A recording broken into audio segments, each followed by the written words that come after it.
Just wake me up, just wake me up, don't let me down. Just give me coffee. Just wake me up, just wake me up, just wake me up, just wake me up, just wake me up, don't let me down. Give me coffee. Just wake me up, just wake me up, just wake me up, horses cold. Just let me be blunt. My speech in the morning, nothing but grunts. With no coffee, that's as dangerous. On a scale from 1 to 10, I rank it that girl from Stranger Things. And if you get what I'm saying, my attitude be mad flagrant like I'm Draymond. But you ain't get the picture, BFP. So I'm gonna keep pushing on you, GNC. It's like, yeah, the first thing on my mind is when that hot coffee gonna seep into the coffee grind. It's like some magic's floating all in the air. Toss some ice cubes in my cup, it's a good day. All I gotta say is that it's starting in a good way. It's time for working and I don't even care. Just wake me up, just wake me up, don't let me down.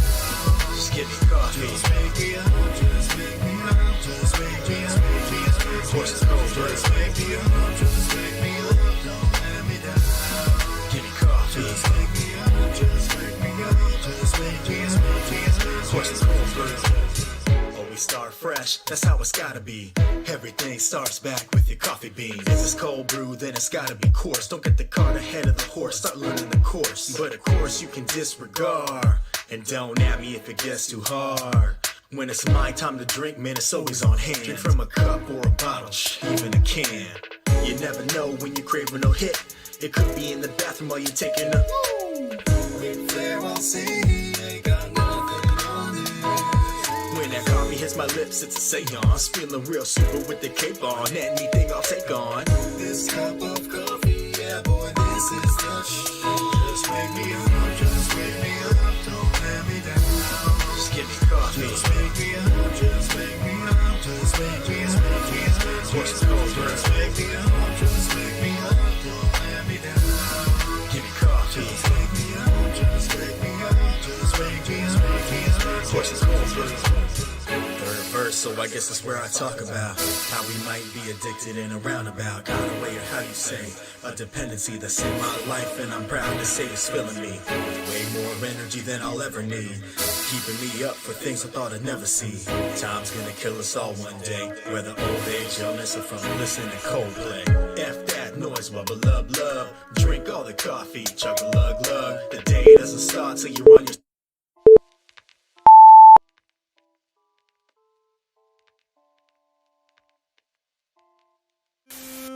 Good morning, all of you beautiful nerds from around the world, and welcome to the morning stream here on the Den of Nerds Live, the very best way to start your nerdy day. On today's show, I'm sitting down with the man, the myth, the legend, literally, Star Wars Santa, the jolliest person I know, and we're going to be talking all about DOS sequel trilogy.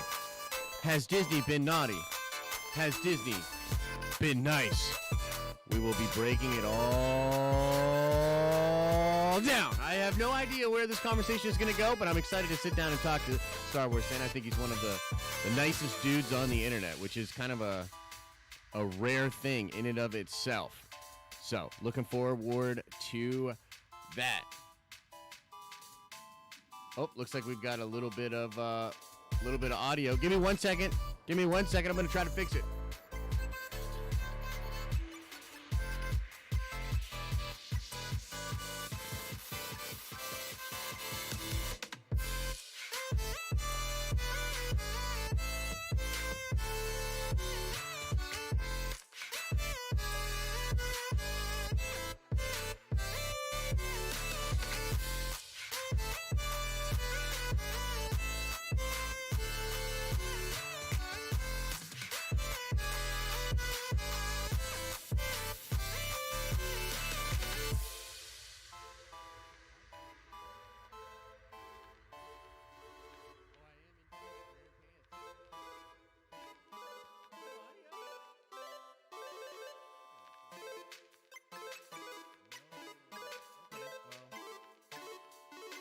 Okay, well, it looks like it's way lower down. Okay, one more second.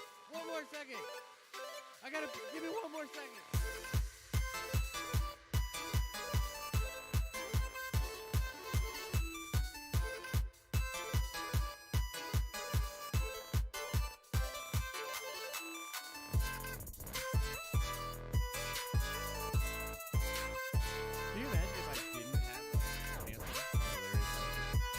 grow the whole street.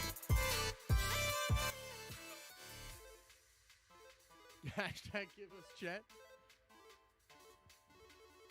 Are we good now, ladies and gentlemen? Way low still? Oh my good God, why is it so low? I don't know. Let me see something here. Pop the filter. What about now? That should be better, right? That should be much better. That's so weird. I had the gain jacked up before. That's why I shouldn't mess with stuff before. Okay, well, let's say what's up to everybody. How's everybody doing? Nice little Friday, man. Nice little Friday. We made it through another week. Let's say what's up to everybody in the chat. Crazed Panda's in here. Marvel Maniac's in here. Mr. Deed, Adam G, Wu-Tang Wells, Captain Pennsylvania, Steve Denton, Rob Van Camp, Gray's here, Tara's here, Lucas is here, Brian O'Connor, John, Jacob's Quest, the Lonely Banner's in the building, LB, what's up? Lucas. Oh, man, bunch of beautiful people in the building, man. Bunch of beautiful people. Lavis is in here, Wayne White. Oh, man, Santa's in the chat. Woo. All right. Nice, okay. That's it. I'm breaking up with Chet's sister. Oh, God. Oh, God. Yeah, you barely made it? Oh, man, yeah, I'm sure you're a little tired from last night. Last night, the first experimental episode of Chet. Just pause this music for a second here. The first Santa in the chat and on stream? Yes, indeed. Well, Santa has magical powers. You should know that by now. Come on now. Look. Last night, the first trial run of the Den of Nerds After Dark went down via Patreon. And also, I did post the link to it on our Discord. And so, good people of the Den of Nerds family, if you want to check that out, feel free to check it out. But I got to tell you, distinction needs to be made. The show, let's see if we can get the chat up. Come on, chat. I know you can do it, buddy. That this show is not for everybody. I think we need to say that out the gate. The show is not for everybody. It's pretty explicit. And so it's for, look, it's an After Dark show. You know what I mean? But I felt a little bit bad about posting a link in a Patreon without making that explicit to people because of some of the conversations we've been having on, because of some of the combos we've been having on Patreon. So I feel like I should clarify. The Den of Nerds After Dark is just a flavor of the new stuff that we're going to be doing. And so if that's not your flavor, it's all good. It's all good. You don't have to watch it. So should clarify that. But if you're interested in the spice, if you're interested in some of the more adult-oriented content, let's just call it that, you're going to want to check that out. Is it only going to be on Patreon? No. It's going to be a show that will be coming out on this channel for everybody that wants to watch it. It'll be on Thursday nights. I believe it's kind of up to these guys. They're sort of taking the reins here, but I believe it's going to be starting around between 9 and 10. I think we had said maybe a little earlier than we did last night. But the reason we did the first go of it on Patreon and just on the Discord is because, look, when you're first getting into these sort of things, there's a lot of things to work out, technical difficulties, the flow between the people that are on the show. How to get to your topics, all sorts of different things. We're building it. And so it's like a beta or like an alpha version of a game. And so, yeah, it's not ready yet. It's not ready to be unveiled to the public yet. It's not quite there. So we're sort of testing it behind the scenes, but we appreciate feedback. So if you are on Patreon or if you're on our Discord, check it out. Check it out. Let us know what you think. Let us know how you feel about it. Is there stuff that we should change? Is there stuff that we should elevate and all that sort of stuff? Please let us know. But I think it's going to just add more spice and variety to the content that we have over here on the Den of Nerds Live. And I'll say this too as well. There's some things coming down the pipeline. We had a good discussion yesterday via Patreon with everybody that's been supporting us behind the scenes. Some big changes coming to the channel and to the brand. And all I'll say is that if you enjoy the live streams, if you enjoy hanging out with us here, if you enjoy the Nerd Card Showdown, if you would like to be hanging out more in live streams, you're going to be a very happy camper. We are going to be doing a lot of live streaming for the future of, I think, the Den of Nerds. So if you like hanging out here, good stuff will be coming for you and for your enjoyment of the Den of Nerds Live. It's going to be a pretty cool thing. And so now I'm going to go ahead and bring in Star Wars Santa. Santa, can you hear me?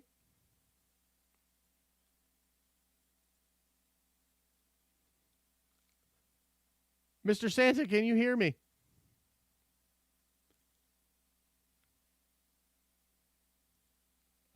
Oh, I don't hear you. I think you might have yourself muted, Santa.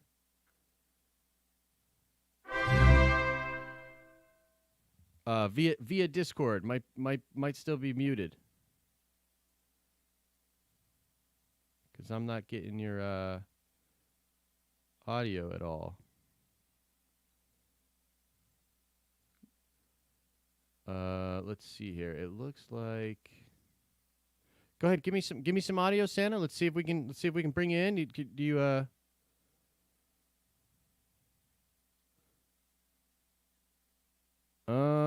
yeah, sorry. I still don't hear you. Does anybody else hear Santa? Am I crazy? Now? Oh my goodness. Okay, now I can. Oh, now. Yeah, I can hear you now. Oh boy. How about now? Oh yeah, I got you. Huh? I got you.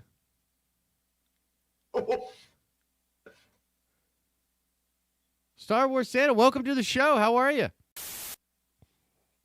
Good. I'm good. To be here today. I've been looking forward to this. It's going to be a lot of fun. Absolutely, man. Absolutely. I've been looking forward to this as well. So let's preface this a little bit. So Star Wars Santa, in my opinion, is probably just the nicest soul on YouTube. You tend to come at things from a pretty positive standpoint. Would you say that's accurate? That's very accurate. Yeah. Okay. And so, look, Star Wars Santa has a YouTube channel. I think everybody should check it out. I think his commentary is actually pretty spot on. I saw the video you did that was sort of a rebuttal to mine about the Solo take that I had, right? And I thought you brought up some really good points. I was like, oh man, this is really, really cool.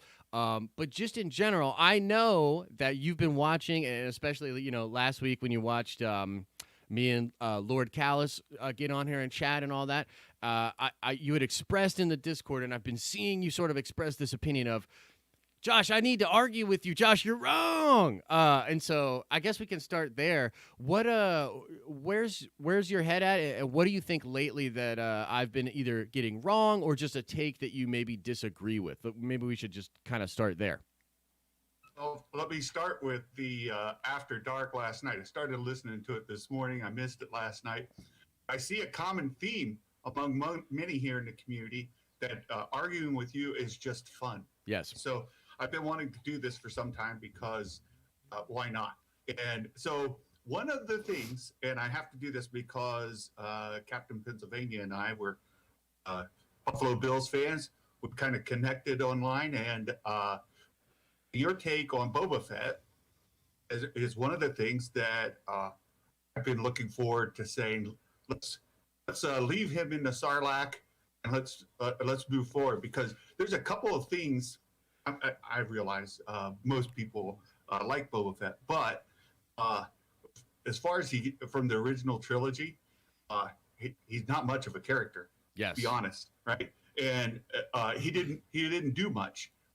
He followed Han Solo, reported back to Vader, and Vader went there and took care of business. Boba Fett just stood around, didn't do anything. And when it came time for Boba Fett to do something, he gets knocked off the platform into the Sarlacc. The end. Yes. So Boba Fett's a chump. I never really cared for him from the original trilogy. He was overhyped from the beginning. And then we get Boba Fett in the Clone Wars animated series. This little 12-year-old Boba Fett nearly takes out 2 Jedi. And like he's angry, right? Yeah. Little Boba Fett is a punk.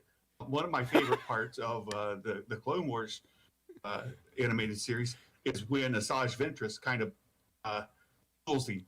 Asajj just like in the trunk. I'm not a huge Boba Fett fan, and I'm hoping that in The Mandalorian that people have just started to make some assumptions and put things together. Right? Just because the actor is going to be there and the armor is going to be there doesn't mean that the actor is going to be Boba Fett, right? He can be Rex. Yep. And we also have a confirmation of another character who is known for wearing Boba Fett's armor. Yes. So I'm hoping, I'm thinking that it's still possible that Boba Fett is still in the Sarlacc where he belongs. Oh, interesting take. Okay, interesting take. So first of all, let me speak to that for a little bit. So I would say that the Boba Fett thing, it is really interesting how with such little screen time, a character like that just resonated with people, you know what I mean, so much. So I'll agree with you that Boba Fett, especially the way that he went out, is not he's really not treated that nicely. But there's been a lot of statements from George himself since then, where he's talking about how, like, if he had known how many people loved Boba Fett, he wouldn't have killed him like that. You know what I mean? If he had figured it out. And you know, I'm not exactly sure why Boba Fett resonated like that. I mean, I think a lot of it is the armor. You know what I mean? I saw Mav put in chat like he's got a cool helmet. The thing is, I think that's the same reason people like Dr. Fate from DC. It's just that simple. Like, it's just a really cool looking helmet, right? And so Boba captured the imagination of a lot of different people. I think a lot of it had to do with the way he spoke to Vader. Nobody speaks to Vader like that. I mean, we saw Tarkin speak to Vader like that, you know, but nobody talks to Vader like that, you know? So there was this really interesting element there. He's also the only bounty hunter that's able to figure out what Han is actually doing and tries to, you know, follow him and gets to Cloud City and all of that sort of stuff. And then in the expanded universe, a lot of writers and creators that loved that character did him justice. And so I imagine, and I don't know, we've never like explicitly talked about this, but I don't think you're as big of a fan of the EU, or you weren't really engaged with the expanded universe. Is that correct? First of all, I saw somebody comment about the hat. You know, so Santa's on vacation. It's summertime. Right? People want to see the hat. We'll give them a hat. There you go. There nice. So there we have. As far as the EU goes, I have a little bit of a gaming addiction issue. So I had to get rid of my game consoles back in the 90s. I haven't played actively on video games for a very long time. Kind of kept up with what's going on out there, but as far as my own personal experience, not a lot. And from the books and the comics, I only have a handful of comics, and I have read, it's coming up on like 30 books, but most of those are more recent. I'm going back now and reading some of the Legends material, and I haven't come across any of the Boba Fett stuff that was added as part of the EU. So that's still in my future. Gotcha. No, yeah. So I appreciate it. I understand that. A lot of that stuff happened in comics, as far as I remember. It was a lot of in the Dark Horse Comics stuff. I think they did a couple runs with Boba. They expanded the lore with Django a lot too, just kind of explaining how like absolutely awesome that dude was and that character was. I'll say this though, I'm pretty confident that Boba is a coming, and you know that I think Cab Vanth obviously will probably have the armor. I do think that that actor's going to play Rex also. But what a cool opportunity for that guy to play Rex and also sort of a more weathered Boba Fett. There's also reports that there'll be a Boba Fett live action show and or movie given on Disney Plus, and we know that this was a high. I already know the title. What's the title? The title of the live action Boba Fett is The Belly of the Sarlacc. The Belly of the Sarlacc. Is it a thousand year long show where he's just being digested? Yeah. So we know that Disney was going to do a Boba Fett movie with Josh Trank, right? So this was obviously something that they knew fans wanted and that they wanted to do. So I don't know, man. I gotta push back a little bit. I think that, you know, while Boba did go out like a chump, which is George, in my opinion, George being George. Nah, man, Boba's a real one. Boba's got to get his due, and I think he's going to get his due. And it was a shame that we lost that Trank movie, because I think that would have been really, really cool. Well, it's an interesting thing happening right now. We know that there were some plans for Disney movies. They had this outline. Honestly, I don't know how much that's going to survive. We don't know as far as like the cinema experience is going to even survive. And I don't know how much with what we've seen in the Mandalorian docuseries in the gallery, that volume that they filmed the Mando in, that's only going to get better. Yes. And the gap between getting like a full-blown big budget theatrical release, what you're going to get in live streaming services is narrowing dramatically. Sure. And I don't know that we might not see more of these kind of things out as those limited series, just to keep people engaged. And that's all a good thing, because what I've seen is division in the fandom happens primarily around the movies. This happened in the prequel trilogy. It happened somewhat in the original trilogy back in the day. People really didn't like those Ewoks too much, and the song at the end, there was some rejoicing when they replaced that song. Now there's some nostalgia that wants to get it back. But in any event, those movies absolutely will get a standalone Boba Fett movie, or it'll be made into a series. Right. That'd be a good thing. And maybe we quit fighting so much about Star Wars content, because that's really where the teeth start to get bared, and people really want to get in their heels and fight. Yeah. So I've sort of talked about this a lot, but I think that part of the problem is that because it's so ceremonial, and because for so long, like any Star Wars movie was sort of just the biggest driving force in Star Wars, that there's too much pressure put on these films in their theatrical spots to satisfy all of these Star Wars fans. And so, yeah, I agree. I think that the Disney Plus gives them a lot of interesting opportunities to do that. Now, I still think that Star Wars should live in the theaters, and I think there should be a big epic story being told in the theaters. But I think that if we have a cushion of content like the Boba Fett thing, you know, which might not be for let's say Star Wars Santa, but maybe for some other fans that would really be something they'd really enjoy.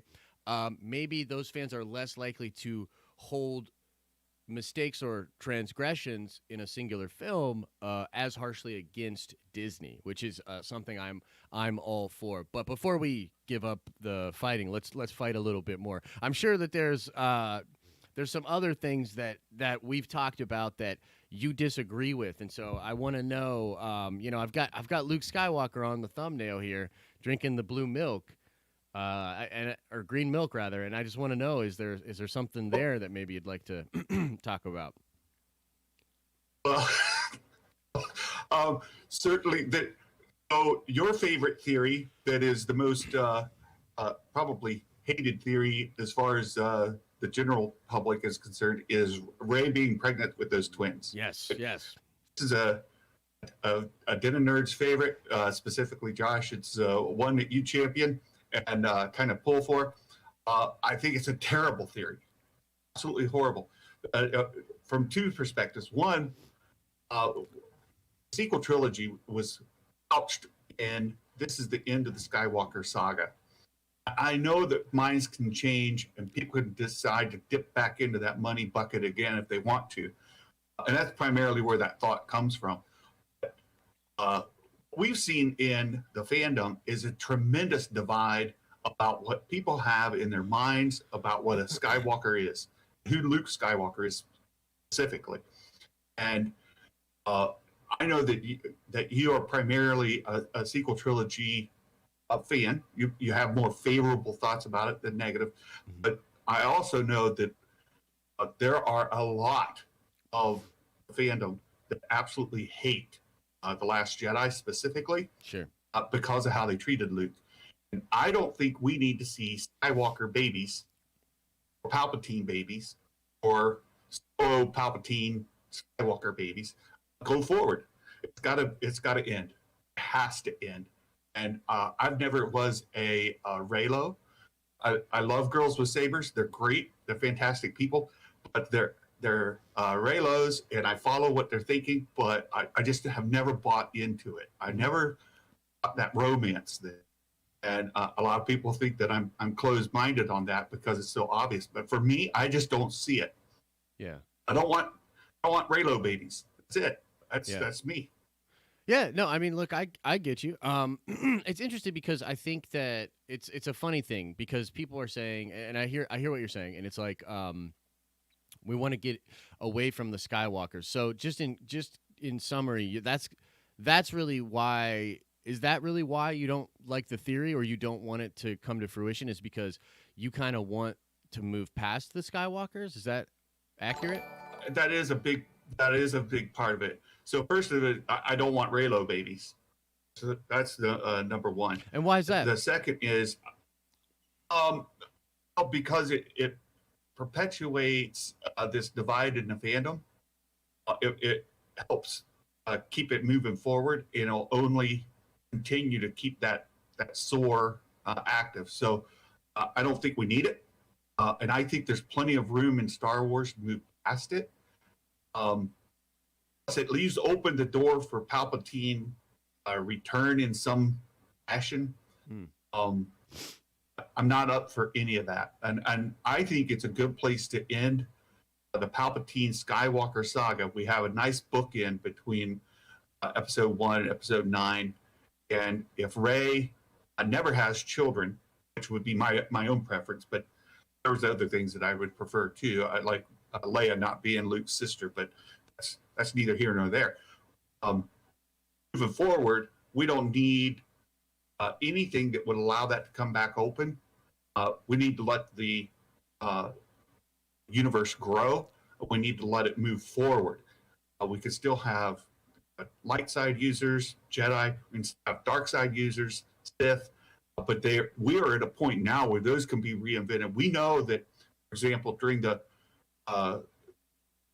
trilogy or the saga, the Jedi Order have kind of gotten off track, and the Clone Wars animated series really delves into that a lot more and brings it out more clearly. Yeah. We have a chance now for the Jedi Order to reestablish a new, fresh, with a clean slate, not be tied to this derailed Jedi, the Jedi Order. You got to kind of be careful there because Jedi Order get kind of converged, but we have a chance for the Jedi to reestablish themselves new with a different thought pattern than what the Jedi Order had. And for the Sith to also come back fresh, live, and with new blood. And I'm actually very excited to see where that could go. Gotcha. No, I think I understand where you're coming from. I'm sort of split on it because I think that Star Wars has really ultimately always been about family.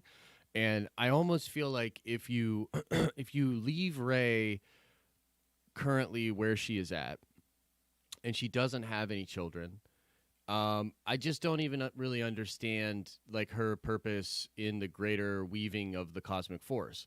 So like to me, it really is all connected, and the Skywalkers themselves and how it all just kind of comes from Anakin.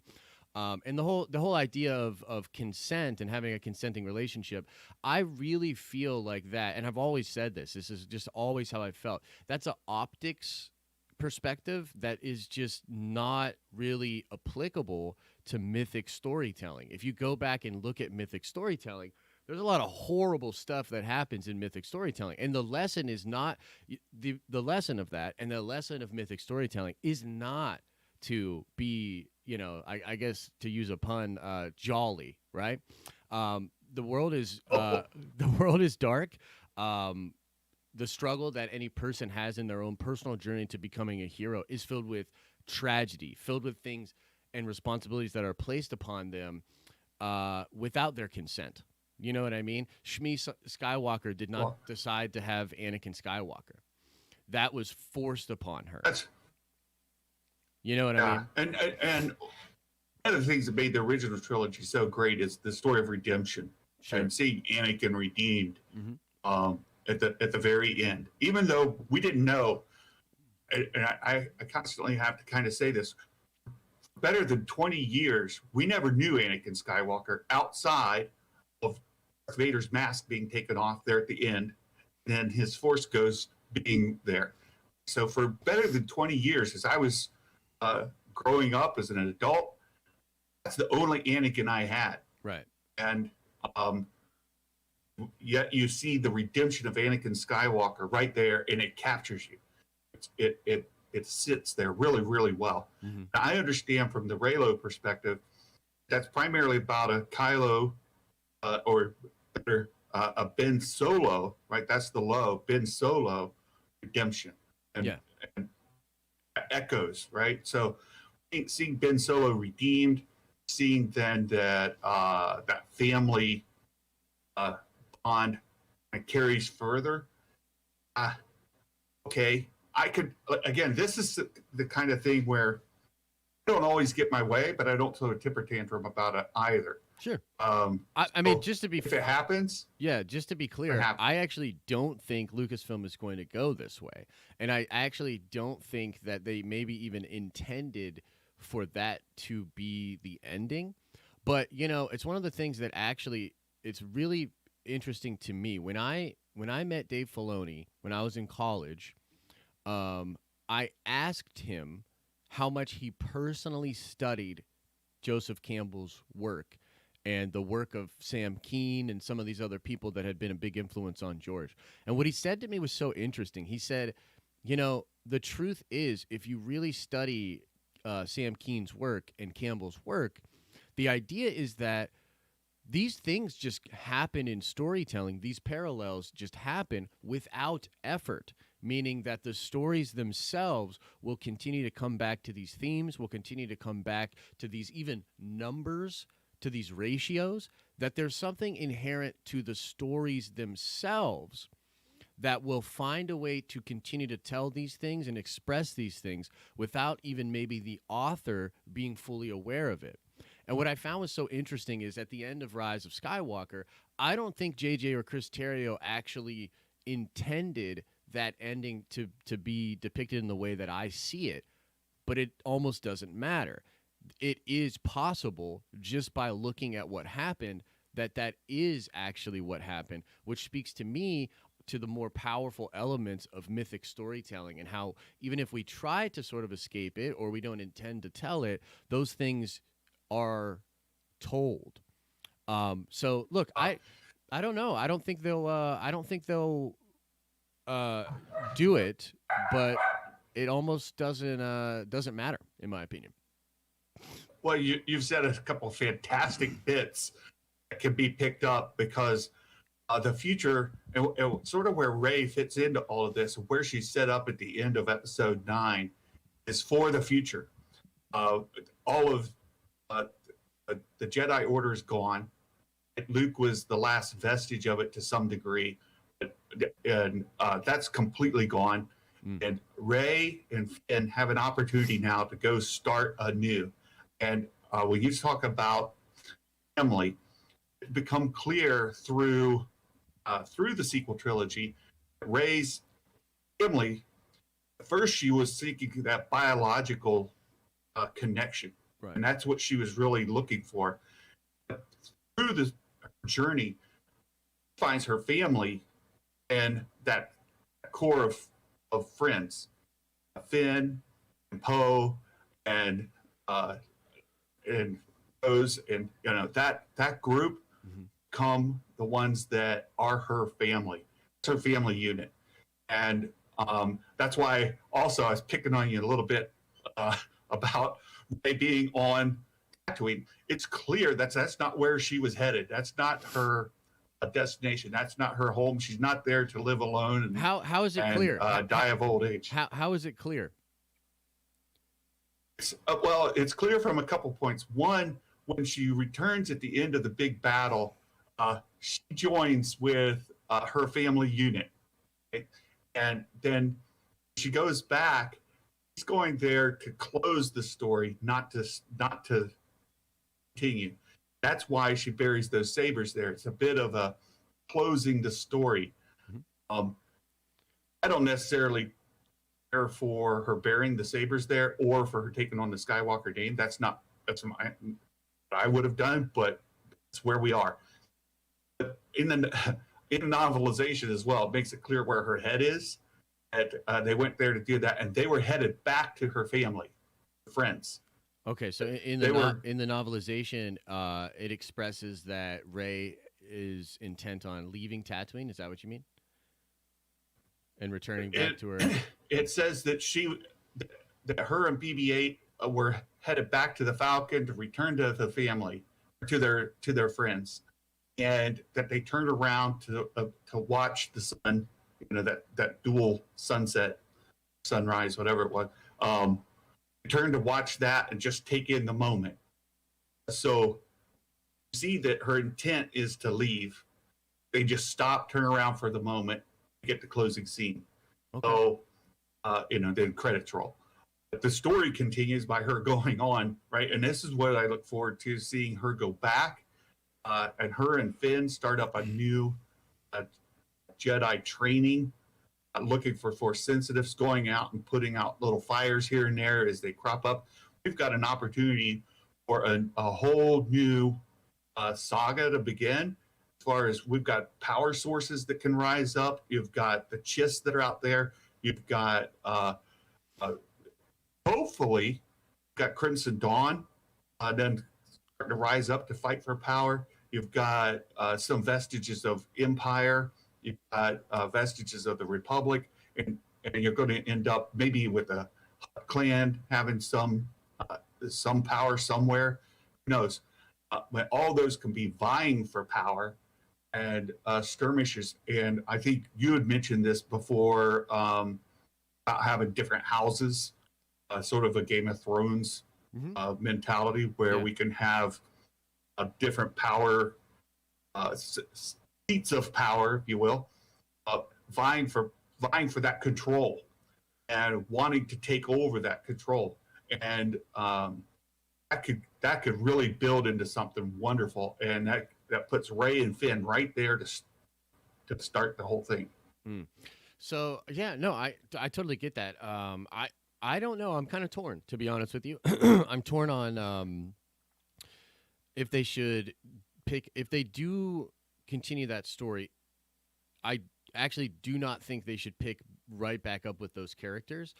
Now, it really depends on what you're talking about, because I think there's plenty of opportunity to pick up with those characters in maybe a novel, in a video game, in all sorts of different material.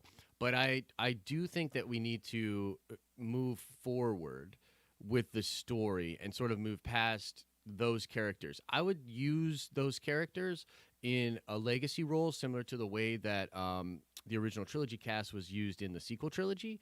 I think that would be a much better way to do it, because despite our personal feelings about it, I think it's pretty clear to say that these are characters that did not resonate with people the same way that even the prequels did, in my opinion. So the sequel trilogy, despite me being overall positive on it, there's a lot of problems, and I think it's really soured a lot of people from Star Wars. And so I think that you know what I mean?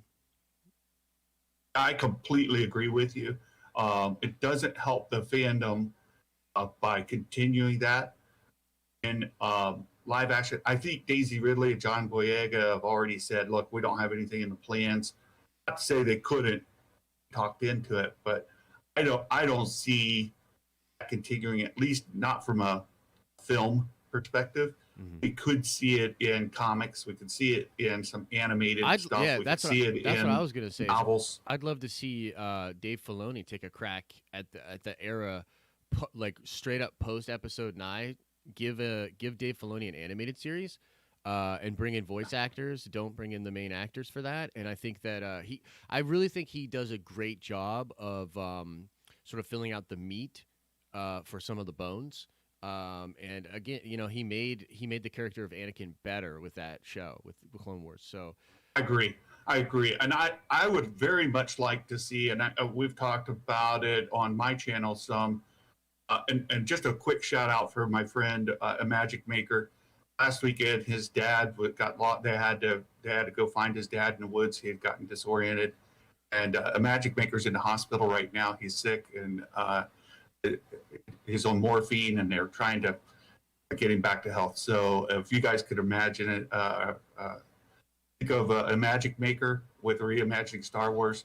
The guy's a good guy, and he's going through some struggles. He's got some young kids, so I want you to get better, buddy. But we talked about a little bit on our channels together that we'd like to see between the original trilogy, from after Return of the Jedi, the Force Awakens, as an animated series.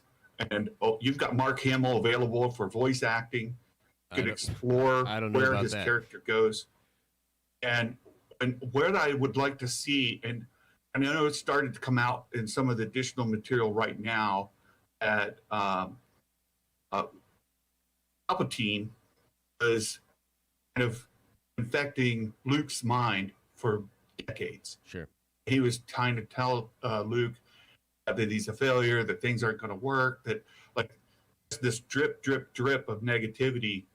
The Palpatine was influencing Luke's mind, gets him from the end of the Return of the Jedi to where he is on Octo. As somebody who's struggled with some mental illness myself and depression, drip really bring you down and get you to a place of a dire situation. Sure. And I think that if that were explored, and we saw him really struggle with those thoughts of negativity that Palpatine was throwing in there. Many of us who struggle with these real life emotional issues can associate that with Luke. And I understand that is one of the biggest complaints about the sequel trilogy as a whole, is where Luke was. For me, I could make the connections because of my own personal experiences and dealing with my own issues. And for me, Luke Skywalker in the sequel trilogy was consistent with the Luke and with consistent with the Jedi, with Jedi Masters we'd seen before. It did not affect me. And that's primarily probably because I didn't get as invested in the EU as many fans did. But I was never a huge Luke Skywalker guy to begin with. I thought he's a whiny brat, right? I didn't really care for him from the original trilogy. Again, that's just me. Yeah. So it didn't hurt me to see him where he was, although I do know it hurt a lot of fans. Mm-hmm. What I would like to see is somebody, Dave giving the reins to pull us there and allow people to explore that and see Luke develop the way that they want to see Luke developed, and to see that struggle that he has, so that we can bridge and maybe bring some of them back in. I still don't think you're going to completely heal that. And ultimately, for us to move forward as a community, we're going to have to move past it. So what you said before, I don't think we can continue to spend a lot of time here because the fans are already divided, and they primarily set in their heels, and they decided where they need to be. Yeah. No, I mean, so I get that. I appreciate your perspective on it. But I mean, the thing, when I feel about Star Wars, what I think we just kind of keep circling the wagons on, which I don't know how we solve this problem exactly, but Star Wars is mythic storytelling. So Luke, at the end of his journey, he's a representation of rising above, right? So he's a representation of facing all of these different things. And, we were just talking about this yesterday. I was in a D&D session, and we were talking about the beginning of Jedi, right? And the beginning of that film. And the plan that Luke has doesn't make any sense. It doesn't make any sense. But the plan is really show that Luke is a badass and show that he's at least flirting with the dark side. He's dressed in all black. He blows up the hearts of the Gamorrean guards. He tells Jabba, I will destroy you. These are not Jedi things, right? So Luke is not the Luke that we come to know after the end at the beginning of that movie. And so Luke goes through that transformation, and what he becomes is almost like angelic. You know what I mean? Like, he rises above everything. And that is a really important mythical status for a hero to have. And so when you take that character and you basically depict that over time, no matter what the cause is, that this character has succumbed to despair, that this character has walked away from conflict that he obviously could have helped in, that this character wasn't going to help his sister, the same person that he leaves Dagobah to go help against the wishes, knowing he's not prepared. That character simply cannot reverse. He cannot digress from the mythical perspective. He has to remain who he is. And so the deconstruction of Luke Skywalker, that happens throughout the OT. It's a lot of the same reason that I think people have a big problem with Finn's character, is because he essentially learns or goes through the same arc over and over again. Meaning, what good is the arc if the growth isn't actually there at the end of that arc, right? And so, look, my thing is, when I first saw the depiction of Luke Skywalker in The Last Jedi, it didn't bother me as much as it does now. I've actually flipped on this, and it actually bothers me a lot more now. But when I first saw it, I was like, okay, this is a really kind of interesting Kurosawa, don't meet your, grumpy old master kind of a thing, a dejected person. And it in the diegetic sense, it actually makes sense as to why Luke would cut himself off from the Force if he really did feel that way. The problem is, that's probably not what you should do when people haven't seen Luke Skywalker in 30 years. And then the end cap of your first movie of the new live-action Star Wars is completely based around the idea of finally finding Luke Skywalker, right? So what Ryan did, although in certain instances and in certain ways is completely understandable, the reason it's the wrong move is because you set up a fan base that loved this character, that had been following him as the angelic figure for 30 years, and then was told they're finally going to get to see it on live action screen. And then they give us Get Off My Lawn Luke Skywalker that's drinking the titty milk and isn't going to help. So, Right.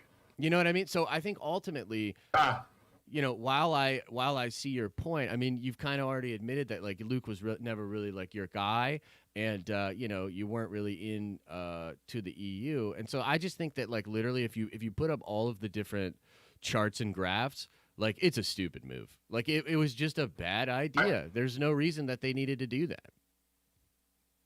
Clearly, well, it's clear now.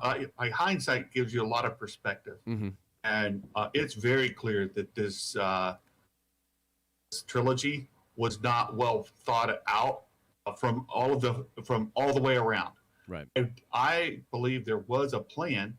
I believe it was a very loose, outline, more of a skeleton of a plan that had no meats, no bones. Yeah. And then allowed them to put those together independently It's kind of obvious that's the case, and that Lucasfilm has learned a lot based on the fan feedback. And what I'm happy to see is that what we've seen since then, through The Mandalorian and through the other projects that they seem to have kind of in the works, that they are now working much harder, plan that through line, Yes. and put a little more meat on the bones, and maybe just then let it be fleshed out Sure. by the directors. So when we saw, for example, The Mandalorian, if you're watching the gallery, those directors are involved, said more than a month before they ever were able to film the first scene. There were writes and rewrites, and all of that happened. When they got on to do the scene, they were just filming what they had already outlined. Yeah. They were just putting the skin on at that point. Everything else was already built.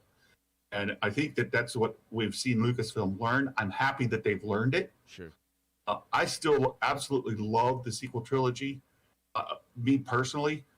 And the other part of that, and I see the time, so I don't want to go too deep, but watching the documentary of The Making of the Last Jedi, and you also see this theme run through the sequel trilogy, with powerful light, powerful dark, but powerful dark, powerful light. Right, dark rises up to meet it, light rises up to meet it. These are kind of quotes that keep coming in, and what the belief is that Luke saw his nephew getting stronger and stronger and stronger in dark side, so the light side power that he believed he held is contributing to that dark side rising.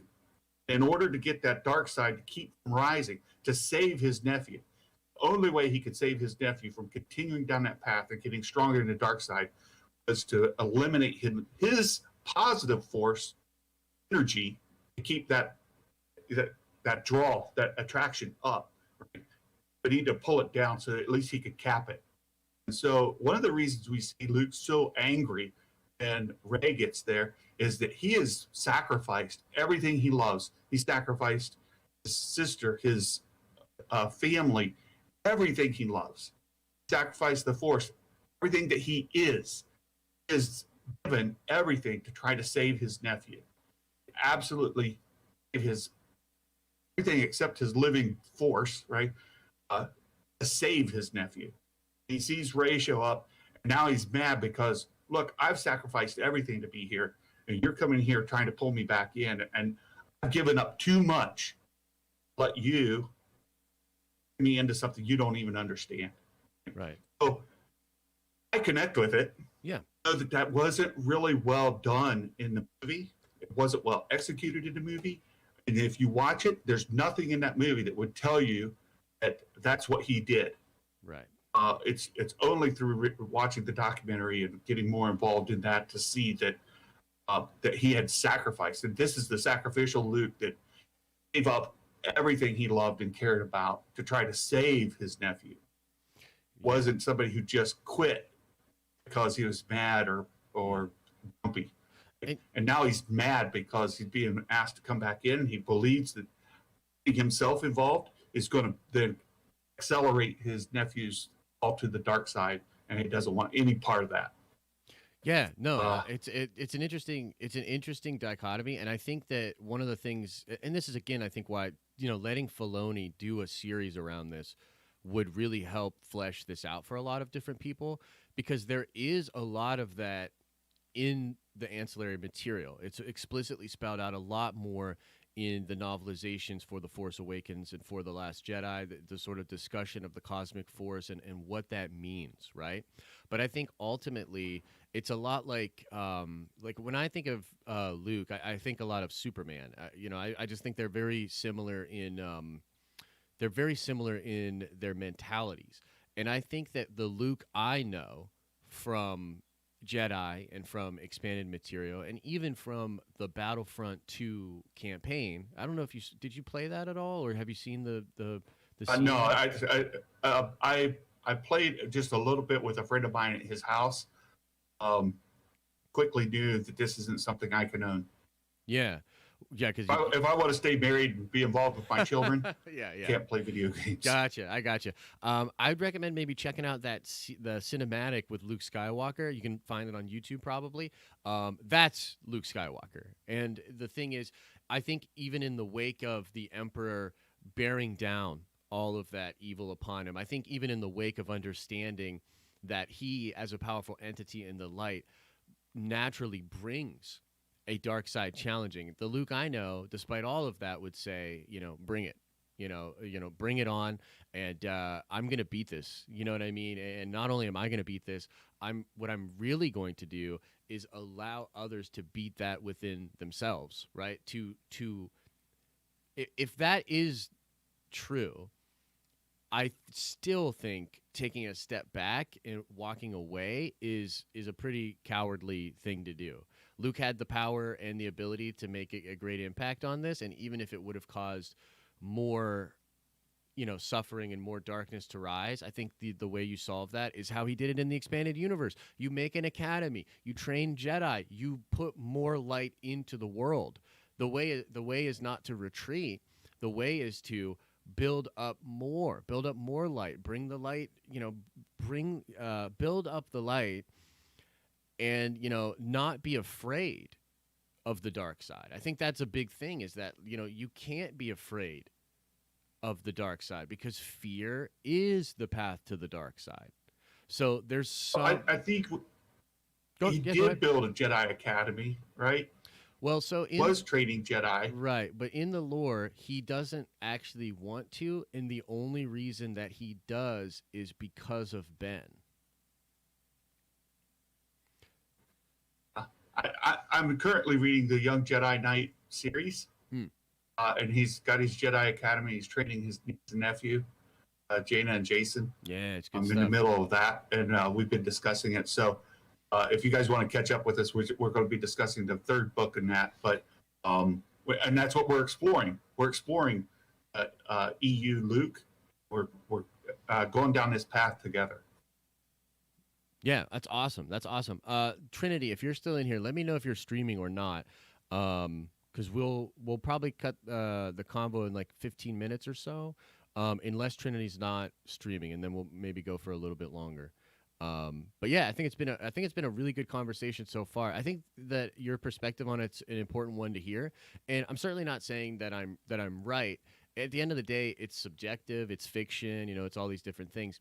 But I think it's important to illustrate why so many people had that big problem with it. You know what I mean? Because Absolutely. It really was a heart-wrenching failure for a lot of people. And some of the people that have spoken out about this are very Jedi-like. When you look at Sam Witwer, I really respect this guy a lot. And he didn't really speak out about this for 2 years. And he's recently come out and just kind of, really echoed a lot of the sentiments that a lot of people feel about Luke in The Last Jedi, including Mark Hamill himself. And so what really kind of confuses me, I guess, is why Lucasfilm and why Ryan didn't listen. You know what I mean? Like, didn't listen to that. Didn't even consider that maybe that was not a good thing to do. Because to me, it's a big difference. Sorry, just last point on this is like it's a different thing when you want to do like an Elseworld, or when you want to write something that deconstructs. I don't think it's actually a good idea to make deconstruction of the hero of the trilogy that started the whole thing off to be your thing. Like, so you're Disney, and you're like, okay, we've got Star Wars now. Star Wars fans, what's up? We see you, we hear you.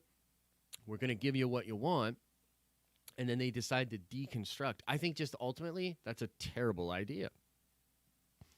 I completely see that, and I think that they've learned their lesson. Like I mentioned before, I think they absolutely have. The other part of that is, I think Ryan was hearing it from. We saw he was getting that pushback from Mark Hamill. Yeah. If you're going to go that way, and you need to tell that part of the story better than he did. Sure. From what I gathered in the documentary, and by spending a lot of time trying to understand what happened, that tells a better story than we got in the movie, and we didn't get that. And if you're going to go that route, you got to tell that story better, and probably best advised not to go that way at all. Yeah. So again, there are so many flaws throughout Star Wars as a whole. Sure. I don't hold the sequel trilogy more accountable for its flaws than I do others. And for me, the story holds. I got invested with the characters right away. I spent a lot of time trying to understand them. I mentioned just briefly, I think that one of the biggest mistakes George Lucas made in the original trilogy is rewriting Leia to be Luke's sister. Mm-hmm. I think they should have left her alone. They should have left his sister as that thing for him to go find afterward, right? Yeah, yeah. The original script that George Lucas had, his sister was somebody else entirely. And you can find that script, and you can see where it's clearly her name is listed. And she was going to be a badass. There's a line too. through it. Yeah, She was going to be a I very think they should have powerful left Jedi. it there. Yeah. Because all the issues you'd have back with like Leia making out with him, and so much sibling making out. But that's because they weren't brother and sister when they did that, right? When those scenes were filmed, they weren't brother and sister in the script. That didn't happen till after, and then you're retconning it. And even when you retcon it, you don't do a good job of it because Leia then says, "Well, I always knew." If you always knew, why you sucking face with your brother? That just doesn't make any sense. And when Lucas goes back to the prequel trilogy, he steps on everything time and time again. This makes a huge mess of it, and I still have a lot of anger towards the prequel trilogy on what they did to the characters and the storyline that I knew for 20 years. And this is why I understand frustration of those who are really upset with Luke. They knew Luke for 30 years. They knew this guy, loved him, were heavily invested in him, and you didn't care a whit about what they thought. Sure. So I understand that frustration. I have it myself, and my frustration's aimed at George Lucas. There's many things that I still just I cannot conceive of how he came to those decisions without caring a whit about the fans or the story that he told. Right? Just didn't care, and I see that embodied Lucasfilm when they made the sequel trilogy. They were just doing their thing because that's kind of the culture that George Lucas had built in that company. Yeah, and they're just now learning. Disney is, I think, having a positive influence from this perspective to say, folks, you need to get your act together, and they just haven't. And right now, what I've seen is a turn in the right direction. I am super hyped about the future. Yeah, very excited about what we're going to get on Disney Plus. And I'll only take one issue with you as far as I think you mentioned you think Disney Star Wars should always be about epic films. Dude, those are going away. I'm sorry. They're going away. I'm sorry that you broke up. You broke up for a second. What's going away? Epic films. Those big budget theater releases. Yeah. 10 years from now, they're not going to exist. It's it's very possible. It's very possible, and I definitely see that as a possibility more so than someone like Trinity, but yeah, I see that as a possibility. I think ultimately, what's really interesting is, and I think this was a really good conversation, but we can agree that I think they are learning the lessons, and I think that the future will be better. Maybe for some fans, what they did to Luke will just never be forgiven. Will just never be forgiven, and therefore it'll be very hard for fans to get back on board. And look, that's fine. Like, I'm not going to fight people and try to get them back on board. For me personally, it doesn't damage Star Wars irrevocably. They didn't break Star Wars with it. But it did sort of put it in a funny place. I do ultimately wish, as much as I love The Last Jedi, it's so ironic. I wish the movie did not exist.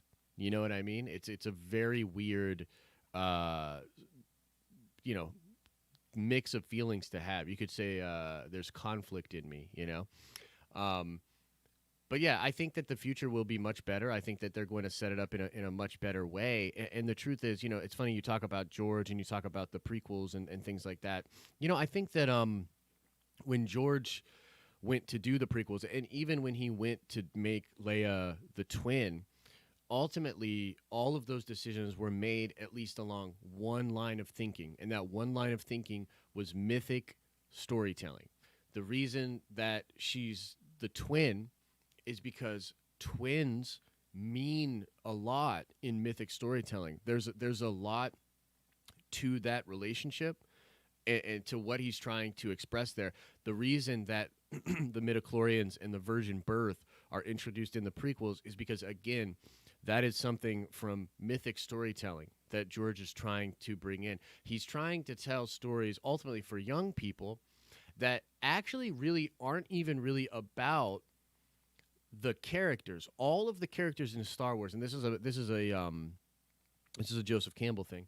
All of the heroes, all of the villains, everything in Star Wars is ultimately meant to be held up as a mirror for the conflicts we have internally. How are we dealing with our own fathers? How are we dealing with our own siblings? How are we dealing with our own dark side, with our own power, with our own ability to be a good person, with the difficult decisions that come with being alive?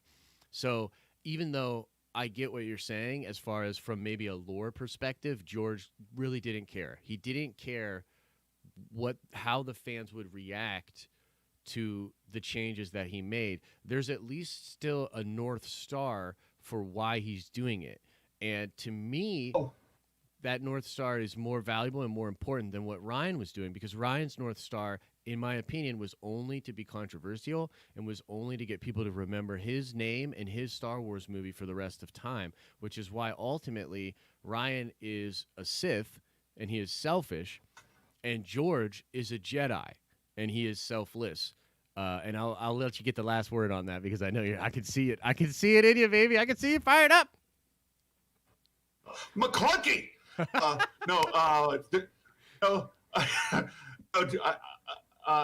The twin thing. He still had a twin. It didn't have to be Leia. Very true. Right. Very true. There's so many things that George he had no attention to detail when it came to any of that stuff. And it goes back to even that the lightsaber changing color from blue to green. That wasn't his idea. Somebody had to come up with that because he just didn't care, right? Like, oh, how does Luke have a blue Skywalker, a blue lightsaber again? Because his hand got cut off and it fell. We didn't see where it went. Well, don't worry about it. Just keep going. We'll just address fan letters afterwards. Who cares? And then one of the, somebody else has to say, well, why don't we make it green? He's like, oh, okay, sure. Right? Like, he didn't care. He honestly didn't care. Yeah. And I think people give him a lot more credit than he deserves. And if you're going to make him a Jedi, at best, I make him, and I know he's revered, I make him a Yoda, because Yoda lied all the time. Yeah. Yoda held the truth. Yoda just, he didn't tell people what he knew about Palpatine. He just kept it to himself. And when Yoda could have made a difference, he didn't. And we see that played out through the Clone Wars animated series. There's just so many things that George has done because he just does not care what fans think at all.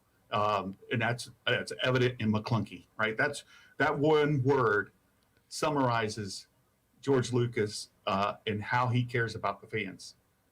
Yeah, that's an interesting point. I don't know. Maybe we should have a debate about that sometime. I think it would be kind of interesting to sort of dig into this because I don't know if I agree. I think George cares about the fans. I think ultimately, though, George cares most about the really, really young fans. and he really does not care about older fans that have that basically people that will get on the internet and have arguments like this. I would agree that he probably doesn't care as much about our feelings as he does about an 8-year-old boy or girl watching Star Wars. So yeah, he definitely doesn't care as far as what are fan expectations and how do I please them. He's definitely not a pleaser, right? So yeah, I mean, interesting dialogue. But Santa, I thank you so much for coming on here and for letting your points be expressed.